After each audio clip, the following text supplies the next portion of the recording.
Hello big boss అందరికీ నమస్తే. This is my audition video. White and gold contestant. నా పేరు వచ్చేసి స్టైల్ రాజా. అందరు నన్ను స్టైల్ రాజా అని ఎందుకంటారంటే నేను ఏ పని చేసినా కొంచెం వెరైటీగా స్టైల్గా ఉంటుంది కాబట్టి అందరు నన్ను స్టైల్ రాజా అని అంటుంటారు. నేను పుట్టింది పెరిగింది కుటికిల అని ఒక చిన్న గ్రామం.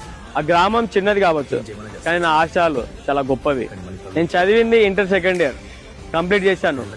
బట్ ఏదో ఫైనాన్షియల్ ప్రాబ్లం వల్ల డిగ్రీ అనేది చేయలేకపోయాను. నిజంగా చెప్పాలంటే I'm NCC student, I'm actor, dancer, completely multi talented person. అసలు నన్ను బిగ్ బాస్ లో ఎందుకు తీసుకోవాలంటే నేను ఫిజికల్ గా మెంటల్ గా చాలా స్ట్రాంగ్ పర్సన్. బిగ్ బాస్ లో ఏ టాస్క్ ఇచ్చినా నేను సింపుల్ గా ఆడి గెలుస్తాననే నమ్మకం నాకుంది. నేను చిన్న స్థాయి నుంచి ఉన్నత స్థాయికి ఎదగడానికి చాలా కష్టపడ్డాను. మాలాంటి మిడిల్ క్లాస్ వాళ్ళకు ఇలాంటి గొప్ప అవకాశం ఇచ్చినందుకు బిగ్ బాస్ కు నేను ఎప్పుడు రుణపడి ఉంటానని మాటిస్తున్నాను. బిగ్ బాస్, నేను మీ స్టైల్ రాజా.